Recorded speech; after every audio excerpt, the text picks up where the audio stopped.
लिखिए 6th 5-year plan, 5th 5-year plan तक हो चुका था, 6th 5-year plan, 6th 5-year plan.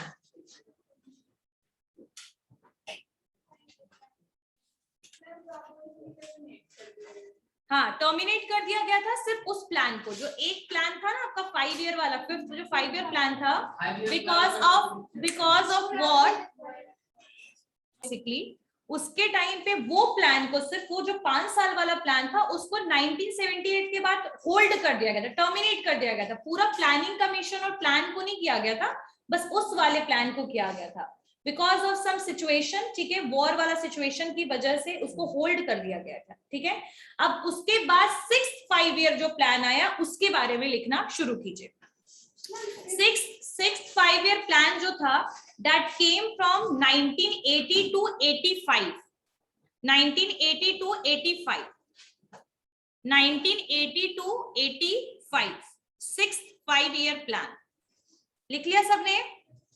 और 6th 5-year प्लान 1980 to 85, और इसमें लीडरशिप किसका रहा? इंदिरा गांधी जी, ठीक है। At that time she was prime minister, तो उनका बेसिकली इसमें क्या रहा?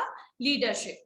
इसका मेन ऑब्जेक्टिव क्या था? जो 6th 5-year प्लान आया, देखो हर एक प्लान का कुछ ना कुछ ऑब्जेक्टिव रहा है, यानी कि ये जो प्लानिंग कमीशन था उनका कहना था कि जो भी इकोनॉमिक डेवलपमेंट में प्रॉब्लम्स हैं that can be only solve if there is some proper system. एक अगर सिस्टम होगा तभी हम क्या करेंगे, इकोनॉमिक डेवलपमेंट के प्रॉब्लम को सॉल्व कर सकते हैं। तो एक्चुअल में सिर्फ ये नहीं था कि एग्रीकल्चर है तो 100% एग्रीकल्चर पे इन्वेस्टमेंट हुआ, कई एंसिलरी चीजें भी चली, लेकिन मेन फोकस सिर्फ एक पर्टिकुलर एरिया में रहा है। आई बात समझ में? इसीलिए चलिए अब ये जो 6th 5-year प्लान था इसका ऑब्जेक्टिव क्या था लिखिए। The basic objective of this plan is, the basic objective of this plan was sorry क्योंकि पास्ट में था, plan was economic liberalization। now what is the meaning of liberalization? लिख लिया सबने? उसके बाद मैं liberalization का मतलब बताती हूँ। लिखा? the basic objective of this plan was economic liberalization by eradicting eradicting से बना है eradicting poverty and achieving technological self-reliance and achieving technological self-reliance। तो यहां पर what is the meaning of liberalization? See, liberalization is related with the tariff and taxes. Earlier what happened, due to some problem, बहुत ज्यादा problem था, हम दूसरे countries पे dependent थे बहुत सारे इंपॉर्टेंट इसेंशियल कॉमोडिटीज के लिए, लेकिन कहीं ना कहीं हमने बहुत सारे कॉमोडिटीज के ऊपर क्या लगा रखा था? Import duties. इंपोर्ट ड्यूटीज का मतलब होता है कि अगर कोई दूसरा कंट्री कोई कॉमोडिटी भेजेगा तो उसको एक बड़ा हेवी टैक्स देना पड़ता था, जिसकी वजह से वो क्या होता था? इंपोर्ट बहुत कम होता था बाकी कॉमोडिटीज का। तो लिबरलाइजेशन का मतलब होता है जब हम अपनी इकोनॉमी को फ्री कर देते हैं और अपनी इकोनॉमी को बेसिकली किसके साथ कंपेयर और मैच करते हैं? ग्लोबल इकोनॉमी के साथ, ठीक है। और यहाँ हम टैक्सेस वगैरह को क्या कर देते हैं? रिड्यूस कर देते हैं, खत्म कर देते हैं, और हम फॉरेन डायरेक्ट इन्वेस्टमेंट को प्रमोट करते हैं, तो इसको हम कहते हैं लिबरलाइजेशन।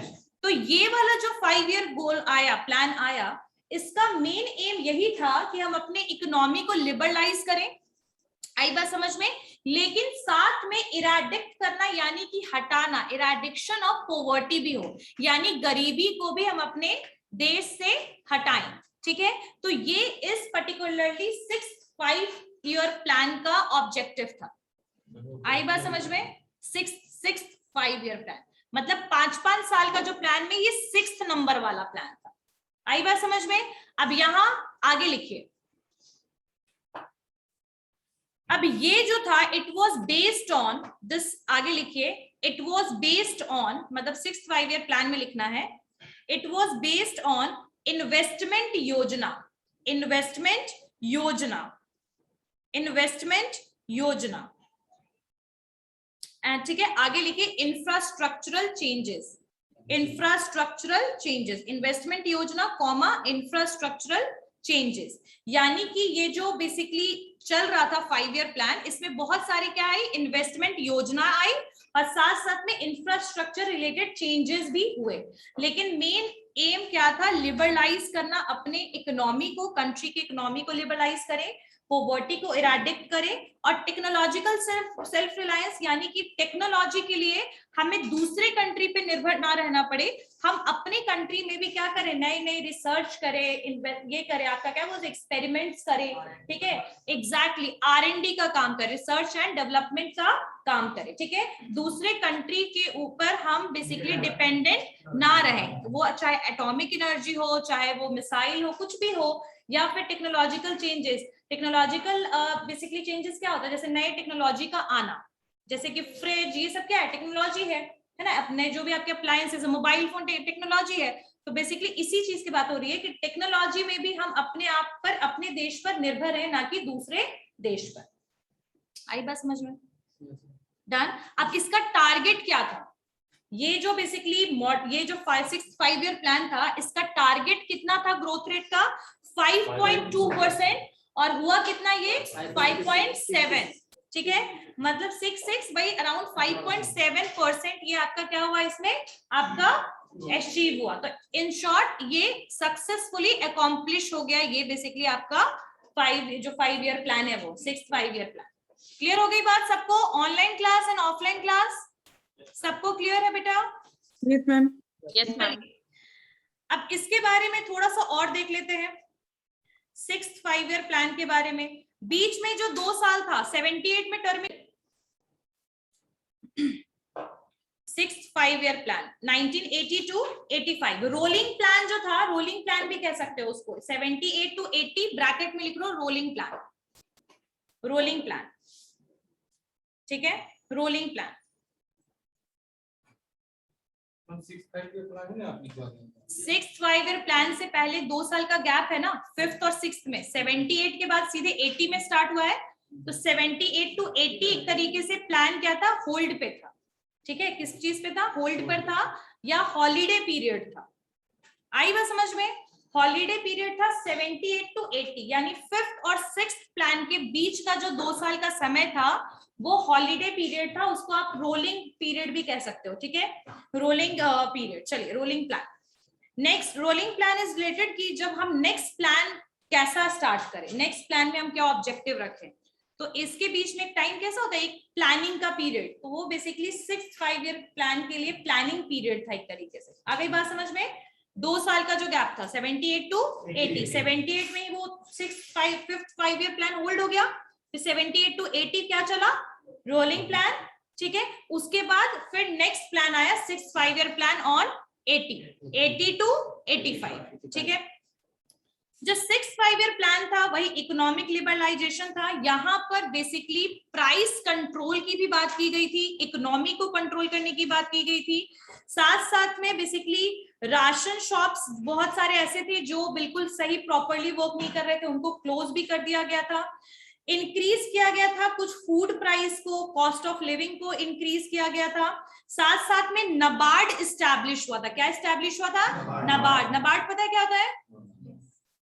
नेशनल एग्रीकल्चरल बैंक, ठीक है, national bank for agriculture and rural development, इसको कहते हैं NABARD, national bank for agriculture and rural development. पता है ये कब आया था? 12 जुलाई 1982। यानी कि इस प्लान के बीच में कौन सा बैंक आया? नबार्ड बैंक आया। और आज भी नबार्ड जो है वो रूरल एरिया में एज अ डेवलपमेंट बैंक काम करता है, ठीक है। नबार्ड के अंडर में ही आपका रीजनल रूरल बैंक चलता है, पता है ये चीज? आरआरबी जो है रीजनल रूरल बैंक, जो जिसका कई बार फॉर्म्स भी आता है, वो नबार्ड के अंडर में ही वर्क करता है। और बहुत सारे रूरल कोऑपरेटिव बैंक भी नबार्ड के अंडर में काम करते हैं। और इस नबार्ड को स्टैब्लिश किया गया 12 जुलाई 1982 में। आई बात समझ में? उसके अलावा ओवर पॉपुलेशन की जो प्रॉब्लम थी, इसके लिए फैमिली प्लानिंग पर भी इसी वाले प्लान में भी काम स्टार्ट हुआ। इससे पहले वाले प्लान में भी था और इस वाले प्लान में भी फैमिली प्लानिंग थी, ठीक है। क्योंकि हाई बर्थ रेट बहुत ज्यादा इंक्रीज हो गया था उस टाइम पर, तो फैमिली प्लानिंग भी बेसिकली स्टार्ट किया गया। और उस समय चाइना भी बहुत सारे रिस्ट्रिक्शंस लगा रहा था basically because of the increasing birth rate. तो इसको देखते हुए इंडिया में भी फैमिली प्लानिंग को इंट्रोड्यूस यानी उसको बेसिकली चलाया गया। आगे बात समझ में, 6th 5 ईयर प्लान का पूरा कंसेप्ट क्लियर हो गया, सबको समझ में आया everyone? Now 7th 5 year plan, 7th 5 year plan. 7th 5 year plan regular था 6th के बाद 1985 टू 1990, 1985 टू 1990, 1985 टू 1990, ठीक है। और इसका लीडरशिप किसको मिला? राजीव गांधी जी को, ठीक है। He was the prime minister eight that time, यानी कि कहा जाए तो कांग्रेस ही कहीं ना कहीं चलता चला जा रहा था। नेहरू, ठीक है, Jawaharlal Nehru ji, after Indira Gandhi ji and then Rajiv Gandhi ji, ठीक है। सो यहाँ पर ड्यूरेशन क्या था? 85 टू 90, क्लियर हो गई बात? अब इसका ऑब्जेक्टिव क्या था? What is the objective of this basically 7th 5 year plan? तो लिखिए, the objective of this plan, the objective of this plan include the establishment of a self-sufficient economy. The objective of this plan includes the establishment of a self-sufficient economy. Opportunities, आगे comma देके लिखेगा, opportunities for productive employment, opportunities for productive employment and upgradation of technology. Self-sufficient economy, opportunity for productive employment and upgradation of technology. तो यहाँ एक तरीके से 3 objective की बात की जा रही है। कौन कौन से वो 3 ऑब्जेक्टिव है? पहला तो self sufficient economy. Self sufficient का मतलब समझते हो ना क्या होता है? बहुत बार ये वर्ड यूज हुआ है इस प्लानिंग कमीशन के प्लान्स में। बेसिकली इंडिपेंडेंटली अपने देश के ऊपर निर्भर रहना, है ना। क्योंकि अर्लियर क्या था कि डोमेस्टिक हमारे जो भी मैन्युफैक्चरर थे वो बहुत ही ज्यादा मिजरेबल कंडीशन में थे, इकोनॉमी पूरा सिचुएशन वर्स था, तो हम दूसरे कंट्रीज में डिपेंडेंट थे। अब यहाँ पर धीरे धीरे हम अपने सेल्फ सफिशिएंट के थीम पर आने लगे। और एग्रीकल्चर में तो सेल्फ सफिशिएंट हम तभी बन गए जैसे ग्रीन रिवॉल्यूशन आया इंडिया में। जैसे ग्रीन रिवॉल्यूशन आया इंडिया में, लगभग आप समझिए कि हम लोगों ने ओवर प्रोडक्शन किया एग्रीकल्चर में और वी स्टार्टेड इंपोर्टिंग, इंपोर्टर्स से हम एक्सपोर्टर्स बन गए, ठीक है ना। तो वही कंसेप्ट को देखते हुए यहाँ पर भी किस चीज की बात हो रही है? सेल्फ सफिशिएंट की, ठीक है। साथ साथ में एम्प्लॉयमेंट अपॉर्चुनिटीज की, यानी कि जो रोजगार किसको मिले? यहाँ के यूथ को मिले, ठीक है। तो एम्प्लॉयमेंट की बात की गई। और नेक्स्ट क्या है आपका? टेक्नोलॉजिकल, बेसिकली क्या बोला जा रहा है? टेक्नोलॉजिकल अपॉर्चुनिटी से रिलेटेड, ठीक है। और आप लोगों को पता होगा 1992 में हमारे यहाँ क्या आया था? कंप्यूटर, पता है ये चीज, ठीक है। तो आफ्टर जो इकोनॉमिक पॉलिसी आया था 1991 में, जिसको हम एलपीजी बोलते हैं, लिबरलाइजेशन, प्राइवेटाइजेशन, ग्लोबलाइजेशन का कंसेप्ट आया था, तो उसके बाद हमारे देश में जो है कंप्यूटर्स और टेक्नोलॉजिकल बहुत सारी चीजें कंट्री में आने लगी, है ना। सो यहाँ पर भी हम टेक्नोलॉजी के अपग्रेडेशन यानी कि मॉडिफिकेशन और बेटर चेंजेस की बात कर रहे हैं, ठीक है। तो ये भी आपके कौन से प्लान में हुआ? 7th 5 ईयर प्लान में, ठीक है। अब ये जो प्लान था, इसमें द प्लान का एम क्या था? यहाँ पर फूड ग्रेन प्रोडक्शन की भी बात हो रही है। प्लान ने एम क्या किया? एक्सेलरेट करना, यानी कि फूड ग्रेन प्रोडक्शन भी इंक्रीज करना एम्प्लॉयमेंट अपॉर्चुनिटीज को, प्रोडक्टिविटी इंक्रीज करना। और इन्होंने एक स्लैंग, एक वर्ड यूज किया था इस समय, food work and productivity. Food work and productivity, सबको अनाज भी मिले। इसी समय अंत्योदय योजना भी इसके कुछ ही साल बाद भी आया था, ठीक है। तो इतनी सारी योजनाएं आप लोगों को पढ़ने की जरूरत नहीं है, लेकिन 1990 से 2000 के बीच में काफी ज्यादा आपका योजना आया है। आप लोगों ने कभी नोटिस किया होगा इस चीज को। तो उस समय नेक्स्ट इसका बेसिकली इन्होंने क्या 3 वर्ड यूज किया? फूड वर्क प्रोडक्टिविटी, यानी सबको क्या मिले? अनाज मिले, सबको काम मिले और हमारे कंट्री की प्रोडक्टिविटी इंक्रीज हो। क्लियर हो गई बात? तो 7th 5 ईयर प्लान क्लियर हो गया। 7th 5 year plan. अब यहां पर फर्स्ट टाइम, पहली बार फर्स्ट टाइम प्रायोरिटी मिलना शुरू हो गया प्राइवेट सेक्टर को भी। So in first time the country started giving, the government started giving priority to private sector as well. इससे पहले हम लोग पब्लिक सेक्टर पे ध्यान दे रहे थे, लेकिन इसी प्लान के साथ priority to private sector was started. आगे बात समझ में? अब इसका टारगेट रेट पता है कितना था? 5.0, यानी 5% इसका ग्रोथ टारगेट रेट था और अचीव हुआ 6.01%। कितना अचीव हुआ? 6.01%। तो यानी ये भी सक्सेसफुली अकॉम्प्लिश हुआ। Online class and offline class दोनों प्लान क्लियर है। अब थोड़ा सा पढ़ लेते हैं इसके बारे में, 7th 5 ईयर प्लान के बारे में थोड़ा सा और कि क्या क्या नई नई चीजें इस समय आई। तो 7th 5 ईयर प्लान का मेन एम वही था, प्रोडक्टिविटी इंक्रीज करना, अपग्रेड करना टेक्नोलॉजी, फूड के ऊपर भी काम हुआ और साथ साथ में एम्प्लॉयमेंट की भी बात की गई। ठीक है, और साथ साथ में एक और चीज यहाँ पर आया जिसके बारे में आप लोगों ने नहीं लिखा, सोशल जस्टिस, सामाजिक न्याय की भी बात यहाँ पर शुरू हो गई, सोशल जस्टिस। ठीक है, और उसके अलावा यहाँ पर इन्फ्लेशन को भी कंट्रोल करने की कोशिश की गई, क्योंकि 70s में जो वॉर वगैरह हुए इससे इन्फ्लेशन बहुत ज्यादा हाई था, यानी महंगाई बढ़ी हुई थी, तो उसको भी स्टेबलाइज करने की कोशिश इस वाले पीरियड में भी चली। ठीक है, उसके अलावा हमने यहाँ पर वैसे जो भी आपके बोल सकते हैं ना कि मॉडर्न टेक्नोलॉजी को बेसिकली इंट्रोड्यूस करना चाहा। ठीक है, एंटी पॉवर्टी प्रोग्राम्स चले। एंटी पॉवर्टी प्रोग्राम्स का मतलब समझते हो? जो गरीबी जो है, गरीबी के लिए जो भी, हाँ, उसके लिए गरीबी हटाने के लिए बहुत सारे प्रोग्राम्स भी, स्कीम्स भी लाए गए। ठीक है, उसके अलावा फूड सप्लाई किया गया। ठीक है, इसके बाद पीडीए भी स्टार्ट हुआ। पीडीए समझते हो क्या होता है? हाँ, पब्लिक डिस्ट्रीब्यूशन जो सिस्टम है, बफर स्टॉक सिस्टम है, ये सब भी यहाँ पर शुरुआत हुआ। ठीक है, उसके अलावा यहाँ पर आपके ठीक है, बस एम्प्लॉयमेंट भी इंक्रीज हुआ। यहाँ पर एम्प्लॉयमेंट रेट भी आपका 4% से इंक्रीज हो गया। तो हाँ, मिनिमम सपोर्ट प्राइस, ठीक है, वो भी 4% आपका क्या इंक्रीज हो गया? Employment rate. नेक्स्ट लिखिए 8th 5 year plan. 8th 5 year plan, 8th 5 year plan, 8th 5 year plan में लिखिए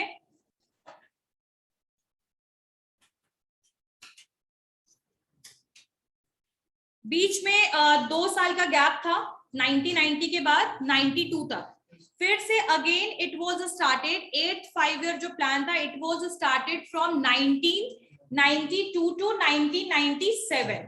ठीक है, 1992 टू 1997। ठीक है, क्लास होगा और एक्स्ट्रा। चलिए, 8th 5 year plan, 8th 5 year plan was started from 92 to 97। ये जो इनका लीडरशिप किसका था? पीवी नरसिम्हा राव। उस समय कौन थे ये? पीवी नरसिम्हा राव, P.V. नरसिम्हा राव। ठीक है, अब इस प्लान में किस चीज को प्रायोरिटी पे रखा गया? टॉप प्रायोरिटी क्या था? तो टॉप प्रायोरिटी दिया गया यहाँ पर employment, education and public health को। ठीक है, so in this plan the top priority, in this plan the top priority was given to the development of human resources, employment, human resources पे सबसे ज्यादा ध्यान दिया गया। ह्यूमन रिसोर्स यानी इंसान, जो मतलब human resource, they are employees, they are working, तो इनके ऊपर सबसे ज्यादा ध्यान दिया गया, यानी कि एम्प्लॉयमेंट पे, जॉब पर, एजुकेशन पे, सर्व शिक्षा अभियान है ना। तो बेसिकली यहाँ पर एम्प्लॉयमेंट पे ध्यान दिया गया, एजुकेशन पे, और थर्ड क्या था? पब्लिक हेल्थ पे। क्लियर हो गई बात? चलिए, अभी इसी समय पर ड्यूरिंग दिस प्लान जो था आपका न्यू इकोनॉमिक पॉलिसी भी इंडिया में आया था, ठीक है। ऐसे तो 91 में ही आया था, 92 लेकिन यहाँ पर लिखा हुआ है कि 92 टू 97 में, तो ये 92 मान के चलो, लेकिन ऐसे इकोनॉमिक पॉलिसी जो आया था आपका न्यू इकोनॉमिक पॉलिसी 1991 में आया था। It was started implementing from 92, ठीक है। और कुछ मेन इकोनॉमिक आउटकम भी इसके आए थे, कुछ कुछ क्या था। एक तो इसका पहले याद रखना कि इसका जो सक्सेसफुल रहा ये प्लान, और इसका टारगेट कितना था 5.6%, टारगेट कितना था इसका, और ये अचीव हुआ 6.8%, 6.8%, 5.6% रहा और इसका अचीव कितना हुआ 6.8%, ठीक है। अब इसके अलावा इसके कुछ और भी पॉइंट्स, चलिए। एंड 90 टू 92 जो था उसके ब्रैकेट में लिख लीजिए एनुअल प्लान्स, 90 टू 92 के बीच में लिख लीजिए एनुअल प्लान्स, ठीक है, एनुअल प्लान्स, ठीक है, एनुअल प्लान 90 टू 92। 8 प्लान में लिखिए 8 प्लान में क्या क्या चीजें हुई, ठीक है। तो यहाँ पर नरसिम्हा राव जो थे, ही was the 9th prime minister of the basically country, and उन्होंने बेसिकली हेड किया कांग्रेस पार्टी को, और उसके बाद उन्होंने एडमिनिस्ट्रेशन को और इकोनॉमिक ट्रांसफॉर्मेशन पे बहुत काम किया, ठीक है। उस समय जो डॉक्टर मनमोहन सिंह जो भी बहुत सारी पॉलिसीज हैं related with the market demand and supply related with the economics, he was also basically contributing with basically Narasimha Rao, उनके साथ वो भी कंट्रीब्यूट कर रहे थे प्लान को अचीव करने के लिए, ठीक है। और उस समय क्या बेसिकली स्टार्टिंग किस चीज का था, एलपीजी कॉन्सेप्ट का स्टार्टिंग था, एलपीजी कॉन्सेप्ट का स्टार्टिंग का पॉइंट था। आई बात समझ में। लिबरलाइजेशन मैंने बता दिया, टैरिफ वैरिफ हटाना, प्राइवेटाइजेशन मतलब पब्लिक सेक्टर वीक सेक्टर को कन्वर्ट करना प्राइवेट में, ग्लोबलाइजेशन का मतलब है अपने गुड इकोनॉमी गुड्स आपके सर्विसेज सबको आप दूसरे कंट्री में एक्सपोर्ट कीजिए और इंपोर्ट कीजिए, एक्सपोर्ट इंपोर्ट यानी दूसरे कंट्री में भी आप अपने प्रोडक्ट को सेल कीजिए, एफडीआई कीजिए, कंपनी ओपन कीजिए, दूसरे कंट्री के शेयर्स परचेज कीजिए। तो these all comes under the globalization, मतलब transferring of goods services and intellectual property, so that comes under the globalization. तो एलपीजी का भी उस समय क्या था, स्टार्टिंग पॉइंट था, स्टार्टिंग फेज था। मॉडर्नाइजेशन आया आपके इंडस्ट्रीज में, मॉडर्नाइजेशन तो आया। उसके अलावा यहाँ पर कुछ आपके पंचायती राज का भी सिस्टम स्टार्ट हो गया, पंचायती राज यानी election in the rural areas, ठीक है, पंचायती राज बेसिकली स्टार्ट हो गया। कुछ एनजीओ शुरू हो गए, नॉन गवर्नमेंट ऑर्गेनाइजेशंस को स्टैब्लिश किया गया, ठीक है। उसके बाद फाइनली जो अचीव रेट जो था, मतलब टारगेट ग्रोथ रेट और अचीव में मतलब काफी ज्यादा प्रॉपरली ये सक्सेसफुल रहा प्लान। आगे बात समझ में। 9th 5 ईयर प्लान क्लियर हो गया, 8th 5 year plan, 8th 5 year plan clear हो गया। चलिए नेक्स्ट आते हैं 9th 5 year plan. 9th 5 year plan, अब 9th 5 ईयर जो प्लान था,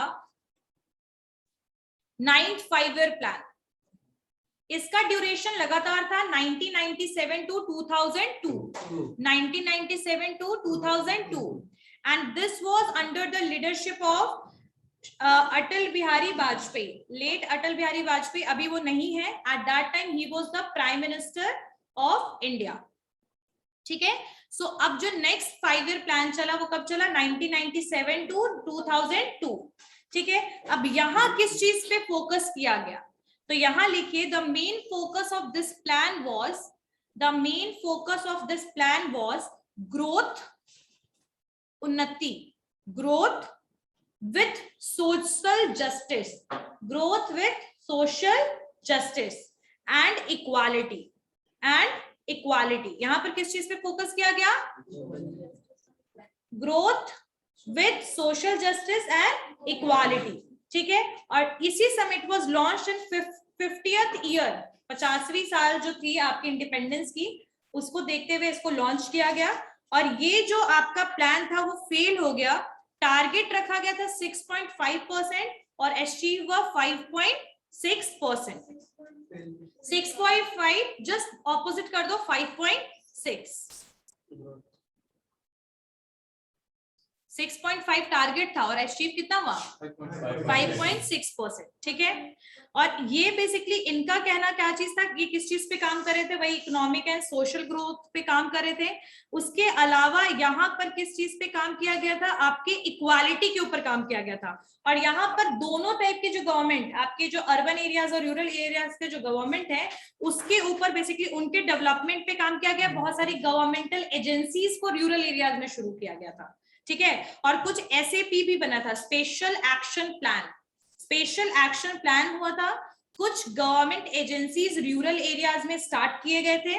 ठीक है, और उसके अलावा इंफ्रास्ट्रक्चर डेवलपमेंट पे, एग्रीकल्चरल डेवलपमेंट पे, इंफॉर्मेशन टेक्नोलॉजी और वाटर पॉलिसी पर भी काम किया गया था। लेकिन अचीव नहीं हुआ, जितना चाहिए था उतना अचीव नहीं हुआ। 9th 5 ईयर प्लान क्लियर हो गया सबको? ठीक है, 9th 5 ईयर प्लान का बजट था पता है कितना, 8,59,200 करोड़। 59,200 करोड़, समझ रहे हो?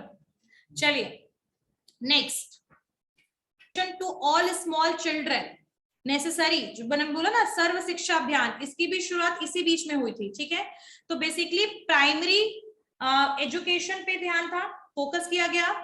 प्रॉपर अवेलेबिलिटी हो वाटर का और फूड का, पुअर को, गरीब को, उसकी बात की गई। एम्प्लॉयमेंट जनरेट किया जाए उसकी बात हुई। पॉपुलेशन कंट्रोल की बात हुई और एम्पावर किया गया social disadvantage class. Social disadvantage class कौन कौन से थे और अभी भी कौन कौन से हैं? शेड्यूल्ड कास्ट, शेड्यूल्ड ट्राइब और बैकवर्ड क्लासेस। तो इन सबको क्या किया गया? एम्पावर किया गया। डेवलप किया गया self reliance in terms of agriculture. ठीक है, और उसके अलावा एक्सेलरेट किया गया स्टेबल प्राइस।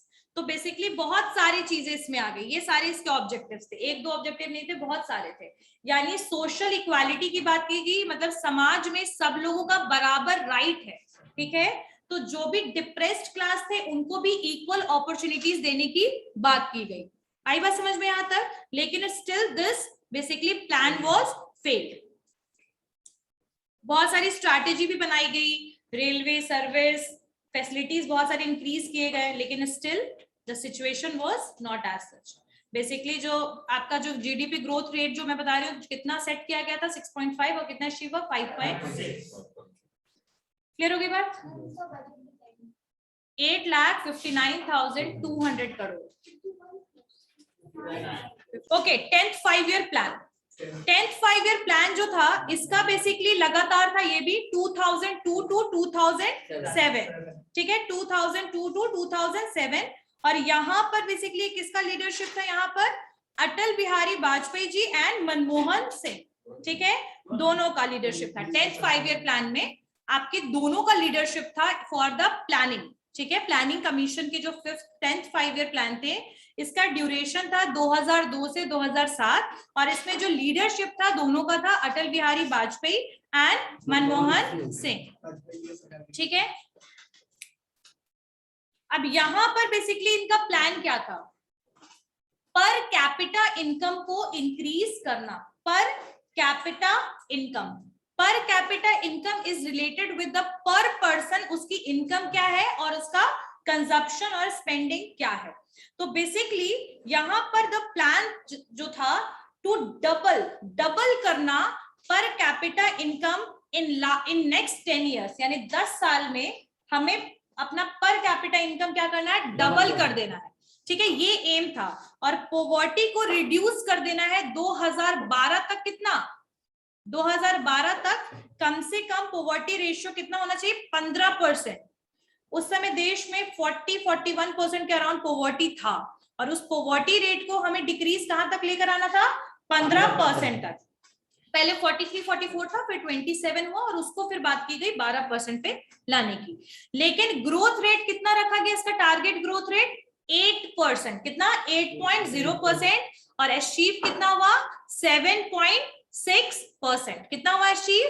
7.6% अचीव हुआ, 7.6%। ठीक है, 8% जीडीपी ग्रोथ रेट रखा गया। ठीक है, और रिडक्शन कितना चाहते थे वो बेसिकली 15% तक पहुंच जाए 2012 तक, ठीक है। और 2007 जब तक ये प्लान चला तब तक कितना चाह रहे थे, कम से कम हो जाए पॉवर्टी 5% पे एटलीस्ट डिक्रीज हो जाए, ठीक है। उसके अलावा लिटरेसी रेट को बेसिकली इंक्रीज करना, ये भी इसमें एम था। और जो आपका वेजेस रेट थे, वेजेस रेट मतलब समझते हो जो दिहाड़ी जिसको बोलते हैं, तो वो भी कितना वो चाहते थे कि वो भी इंक्रीज हो जाए, क्या हो जाए, इंक्रीज हो जाए। और ये सब मनरेगा ये सब जो था ना आपका, इसमें वेजेस सिस्टम ही थे, तो ये भी इंक्रीज हो जाए, ठीक है। और इसका पूरा का पूरा जो एक्सपेंडिचर था इस पूरे प्लान का वो था 43,825 करोड़, 43,825 करोड़। और पूरा प्लान पता कितने का था, प्लान आउटले कितने का था, लगभग 9,21,291, 291 करोड़ का इसका पूरा प्लान आउटले था, ठीक है। इतना मत याद रखिए, बस इतना याद रखिए कि जीडीपी कितना था 8%, अचीव कितना हुआ 7.6%। आ गई बात समझ में यहां तक। Next 11th 5-year plan, 11th 5-year plan, 11th 5-year plan, 11th 5-year plan. अच्छा 11th 5-year जो प्लान था ये किससे कितने से कितने बीच में चला, 2007 से 2012, 2007 to 2012। और इसका लीडरशिप किसने दिया, मनमोहन सिंह जी ने, ठीक है। और इसको प्रिपेयर किया गया, मतलब इस प्लान को प्रिपेयर करवाया गया सी रंगराजन से, ठीक है। सी रंगराजन ने इस पूरे प्लान को प्रिपेयर किया। और इसका एम क्या था, rapid growth, rapid growth. Rangarajan, RANGA, Rangarajan, RAJAN, सी रंगराजन जो थे उन्होंने इस पूरे प्लान को बनाया। और गोल क्या था, C डॉट रंगराजन, ठीक है। इसका गोल क्या था, रैपिड ग्रोथ, ठीक है। लेकिन इसका ग्रोथ रेट क्या था, बस ग्रोथ रेट अचीव हुआ 8% और टारगेट कितना किया गया था 9%, टारगेट कितना था 9% और अचीव हुआ 8%, कितना अचीव हुआ 8%, ठीक है। 11th 5-year प्लान समझ में आया। यहां पर बहुत सारी चीजें हुई, क्या क्या चीजें हुई ध्यान दीजिएगा। पहला तो डिस्टेंट एजुकेशन का कंसेप्ट आया। डिस्टेंट एजुकेशन समझते हो, जो हम लोग ओपन एजुकेशन लेते हैं उसका कंसेप्ट आया, ठीक है। फोकस किया गया डिस्टेंट एजुकेशन पे, मतलब आया नहीं, फोकस किया गया। Formal non formal IT education पे बेसिकली किया गया। और आपको बता दूं कि आईटी उस समय बहुत बुरी तरीके से क्रैश हुआ था 2009 में, आप लोगों को पता होगा, वर्ल्ड वाइड, ठीक है। उस समय सत्यम एक कंपनी थी, वो भी बहुत बुरी तरीके से डाउन हो गई थी 2010 में। तो खैर वो कंसेप्ट बाद में बात करेंगे, लेकिन यहाँ पर फोकस आईटी पर भी किया गया और डिस्टेंट एजुकेशन पर भी फोकस किया गया, ठीक है। यहाँ पर रैपिड ग्रोथ है, रैपिड एंड इंक्लूसिव ग्रोथ की बात की गई। और यहाँ पर भी सेम एम था, पॉवर्टी को रिड्यूस करना। एम्फसाइज किसके ऊपर किया गया, सोशल सेक्टर पे, डिलीवरी ऑफ सर्विसेज पे। रिडक्शन होना शुरू हो गया जेंडर इनइक्वालिटी, जेंडर इनइक्वालिटी यानी कि द डिफरेंसेस बिटवीन मेल और फीमेल जो हमारी कंट्री में था उसको भी क्या किया गया, रिड्यूस किया गया, कम किया गया, ठीक है। एनवायरमेंटल सस्टेनेबिलिटी की भी बात हुई। एनवायरमेंटल सस्टेनेबिलिटी समझते हो क्या होता है, एनवायरमेंट प्रोटेक्शन की भी बात की गई, ठीक है। साथ साथ में आपका जो बेसिकली ग्रोथ रेट था एग्रीकल्चर का, वो भी बेसिकली इंक्रीज हुआ। एग्रीकल्चर 4% से इंक्रीज हुआ और आपका बेसिकली बोल सकते हैं इंडस्ट्री 10% से इंक्रीज हुआ और आपका सर्विस 9% से इंक्रीज हुआ इस टाइम पे। इंडस्ट्री 10% और आपका सर्विसेज 9% से 9% से इंक्रीज हुआ। आई बात समझ में। तो ये सारा आपका 11th 5-year प्लान में हुआ। नेक्स्ट है that is 12th 5-year plan. Next one is 12th 5-year plan, 12th 5-year plan. और ये सबसे लास्ट प्लान है 12th 5-year plan. 12th 5-year जो प्लान था ये कब से कब तक चला, 2012 टू 2017, लेकिन यहाँ पर नीति आयोग आ गया। मैं पहले बता दूं 2012 में क्या आया, 2014 में नीति आयोग आ गया। और बेसिकली लेकिन ये फिर भी चला, मतलब एक तरीके से चला, और मनमोहन सिंह जी ने इसमें हेल्प भी किया, लीडरशिप उन्हीं का था। और इनका क्या थीम था, वही ग्रोथ, ठीक है।